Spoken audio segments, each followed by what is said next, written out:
Commissioner اور باقی 2 ممبران کا انتخاب ہونا ہے، اور پی ٹی آئی ایک بڑی جماعت کے طور پہ تشریف لائی تھی کہ جی اس میں جو ہے وہ کوئی ایسا کنسنسس ڈیولپ کیا جائے جس کے نتیجے میں کوئی بہتر الیکشن کمیشن آ سکے، یا یہ 2 ممبرز اور الیکشن کمیشن۔ اور تیسری باتیں انہوں نے کہا تھا کہ یہ 1 پوائنٹ ایجنڈے پہ جو ہے وہ کچھ دستور کی مطابقت میں آگے مل جل کے چلنا چاہتے ہیں، اور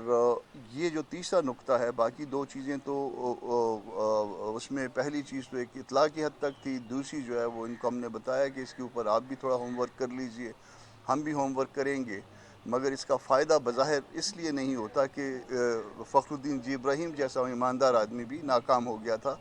جب تک اس کا انفراسٹرکچر موجود نہ ہو، جب تک وہ مداخلت جو کہ الیکشن میں ہوتی ہے وہ ختم نہ ہو، اس وقت تک جو ہے وہ آپ کسی کو بھی بٹھا لیں اس کا نتیجہ کوئی نہیں نکلے گا۔ تیسری بات جو مل جل کے چلنے کے حوالے سے اپوزیشن لیڈر صاحب نے بتایا، جنرل سیکرٹری صاحب نے بتایا پی ٹی آئی کے، تو اس میں مولانا صاحب کا اور جے یو آئی کا اپنا ایک مزاج ہے۔ وہ مزاج یہ ہے کہ جب تک وہ اپنی جماعت سے اجازت نہیں لے لیتے، معاملات کو اپنی جماعت کے اداروں کے سامنے نہیں رکھ لیتے، اس وقت تک کوئی ایسی بات کنفرم نہیں کر سکتے۔ تو وہ بات جو ہے وہ انڈر کنسیڈریشن آ گئی، انہوں نے بتایا سارا کچھ، انہوں نے اعتماد میں لیا، ان کے پرپوزلز آ گئے۔ ہماری طرف سے جو جواب جو ہے وہ پارٹی کے ساتھ مشورے کے، پارٹی کے اداروں کے ساتھ مشورے کے بعد جو ہے وہ اس میں ان کو بتایا جائے گا، ان کو کہ آگے معاملات کو کس طرح سے چلانا ہے۔ البتہ ایک 2 رکنی کمیٹی جو ہے وہ اس میں فارم کی ہے، جو اسد کیسر صاحب اور میں خود ہوں اس میں، اور وہ امیڈیٹ کوئی رابطے کی بات ہوگی، کوئی ایسی چیز جس میں کوئی غلط فہمی ڈیولپ ہو رہی ہوگی 2 پارٹیوں کے درمیان، یا کسی چیز سے روکنا تھا یا کسی کام کو کرنا تھا، تو آئندہ کے لیے ایک فی الحال جو ایک عارضی جو ایک میکنزم جو ہے ہم نے بنایا ہے، وہ اسد کیسر صاحب اور میں جو ہے وہ آپس میں بات کر لیں گے۔ باقی اس کے بعد جو معاملات جب آگے بڑھیں گے تو پھر دونوں پارٹیاں جس طرح سے چاہیں گی اس معاملے کو آگے بڑھائیں گی۔ تو آپ سب تشریف لائے، آپ کا بہت شکریہ۔ نماز کا ٹائم ہو گیا ہے، اذان ہو گئی ہے، آپ بھی نماز پڑھیے، ہم بھی نماز پڑھتے ہیں اور دعا بھی کرتے ہیں۔ اور دعا کریں۔ آپ نے سوالوں سے بچنے کے لیے نماز کے بعد پریس کانفرنس کر لینی تھی۔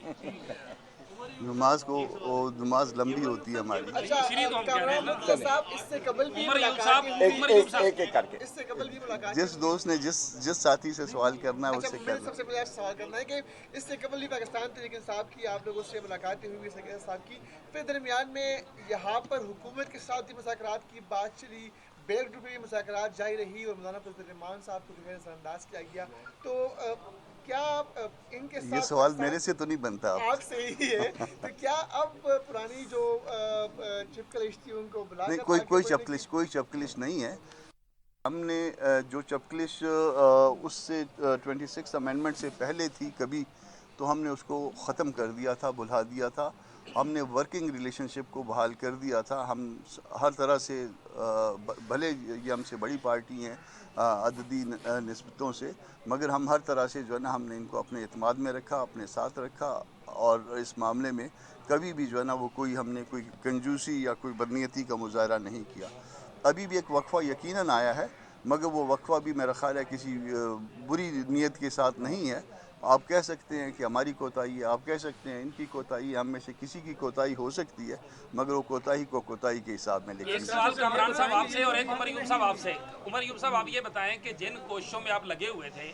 وہ جس طرح وہ کہتے ہیں نا کہ مچھلی پتھر چاٹ کے واپس آ جاتی ہے، تو کیا آپ وہاں پہ آپ کو پتھر آگے نظر آیا اور آپ واپس آ گئے؟ اور دوسرا آپ لوگ بھی کامران صاحب یہاں گفتگو کرتے ہوئے ہم سے ہی کہتے رہے ہیں کہ یہ کہیں کلیئر تو ہوں کہ انہوں نے جانا کدھر ہے، اسٹیبلشمنٹ سے مذاکرات کرنے ہیں، حکومت سے کرنے ہیں، ہم سے کرنے ہیں، کرنا کیا ہے؟